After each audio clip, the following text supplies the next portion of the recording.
Hi, Swanky Markets for the analysis for the week beginning the 19th of April. I hope you had all a good weekend and you're ready for another week, hopefully a bit better than last week. I personally apologise again for not posting Thursday night, but as I said, I was in an airport early Thursday morning at a 6:30 flight back, and they closed all the skies, so I had to make other arrangements, and it took me 30 hours to get back. So I do apologise for not posting a video Thursday night, because I just wasn't back, and then still Europe is all closed from skies. Okay, big news over the weekend so far. Goldman Sachs fraud case, which was announced on Friday. We got obviously the Iceland volcano is bringing the UK and Ireland to a standstill, so there's loads and loads of news as well out this week, so it could be a very volatile week, so just be careful. Okay, we'll start off with the euro dollar. This is it on a weekly chart, and as you can see, we had 5 weeks here where price could not break the 36.24 level. Then it broke, it's come back up, it's retested and come back down again.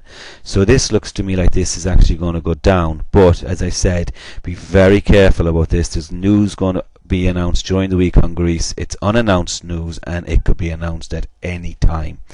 This is it on the daily. As you see, we broke out of the trend, out of the channel here. We came down, pinged, up we came, tested it again. Now, where would you come in?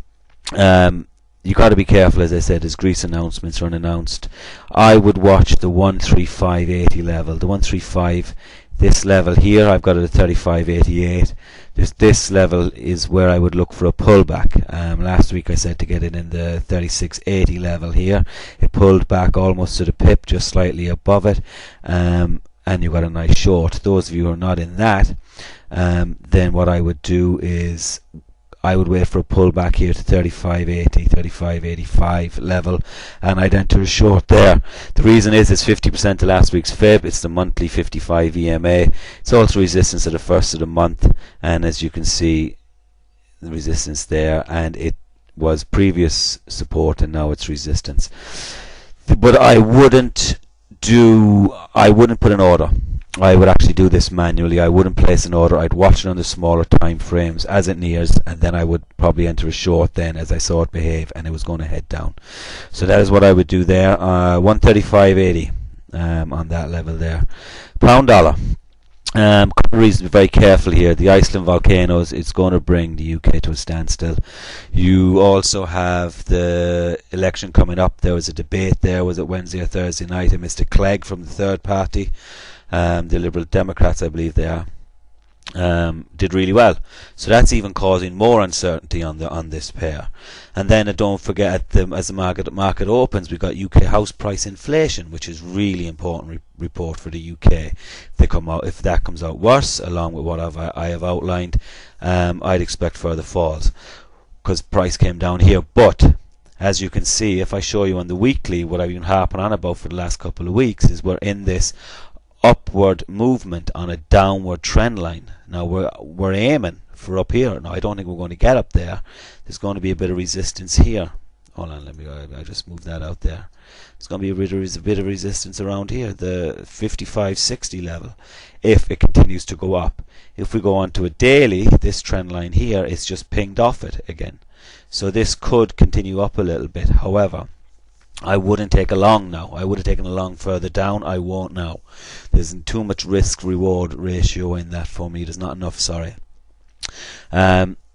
What if you go down to the 4 hour? If we go down, I can show you. See this line here, alright? With previous, this was our gap, came down, back up. This is resistance. Okay, this line here, 35.76, it's now at 35.90. I'd want to close of here on a 4 hour. It's also this trend line, right? And if you see in the 1 hour, this trend line is being respected. I'd want to break a pullback, then I'd enter for a short. But you haven't got far because you got your 200 MAs and you got MAs and all this sort of everywhere.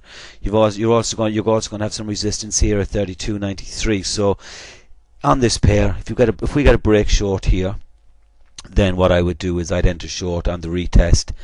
As soon as I get 25-30 pips in profit. I take a third off, lock it in.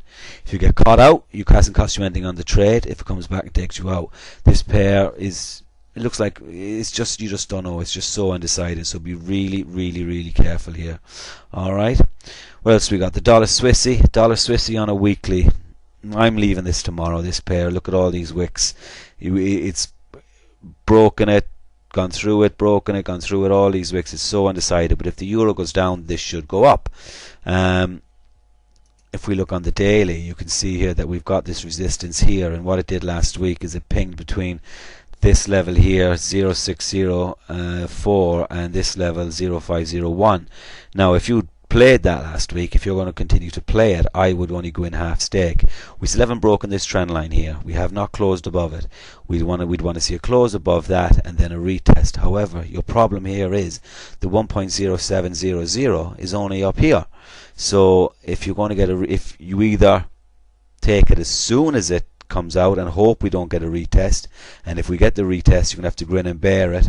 If it closes there, if we get a retest, we might not get a pullback, and if we get a pullback, you're in. So with these EMAs here, this resistance here, it's just not worth it to me.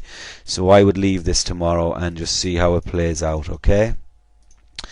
We got the euro pound, right? The euro pound this week now, it's very tight last week. Well, it was. Which usually means an explosion. I think we've started to move, right? This is the daily candle here. This is last week here, all right? So watch this pair. Look at the level of 87.90, 88 again. The reason I'm saying that is you can see here that last week it came down, and these are big wicks, mind, and it couldn't break this, and then it broke it there on Thursday. It went, and then it got held here by the 365 EMA. And then it came back up, tested 88 and came down again. Now, what we want is another retest of 88, which is the previous support to enter a short. Oh, sorry, I've just moved that there. To enter a short. So when that comes up there, get in, short this. Your target, I would actually hold out for your whole target down to the 78.6. We should break this. We should, but in this market and the climate we're in, the ifness we're in, you just don't know. So again, with all pairs, lock down your profit as quick as you can. Okay, that's it on the daily. You see on the 4 hour, we're also looking to break this trend line here. So on the retest of 88, excuse me, by the time you get this retest, you'll have your third out, you'll have your profit locked in, and you can see how it goes. Okay, so that's what I would do on that. The euro yen, I'm leaving. We're in this trend line pinging off it. We have this pennant, it's broken out, may go well up, but with the euro, it's so uncertain at the moment, you just don't know what way it's going to go. And we got these, yeah, I just don't know with this pair. I'm being honest, I just don't know. I think I would leave this tomorrow and see what way it's going to go. If we get a breakout of this weekly trend line and then a retest, you might go it. That trend line on the daily, if you get a breakout and a retest, you might short it. I think it's better off if we have a look at that tomorrow night, and we can talk about that some more. The Aussie dollar, again, it's not for me. Leaving it. We'll look at it tomorrow night. It's not respecting levels. I feel if I took this tomorrow, I'd be a gambler, really. I mean, it broke out here of this trend line. It's come back. It has tested and is pinging off this trend line here, but then your resistance is only up here, so it's too small again and too big a risk for me at the moment for that. We got the dollar CAD. If we go back to a daily, said to you last week that this is going to be a war for a while at the parity. It's now 0130, which is good. What I would do here is I would still wait for this to hit the 200. 1.0200. It's going to ping off this trend line. I originally had my trend line a bit steeper, but I kind of gone a bit more conservative now on it. And I think if I fib this level, 1.020 is a good psychological level. It's a fib level, and I think that it's the upper trend line of the pennant. So I'm going to place an order there, and I'm going to short that. Okay, so that's what I'm going to do on this pair. The US dollar Japanese yen may be starting to move finally. Broke out of its pennant on Friday. If we look, broke out of its pennant here. This pennant here on Friday. I don't know if I can zoom in on this here. Can I? Broke out of its pennant on Friday.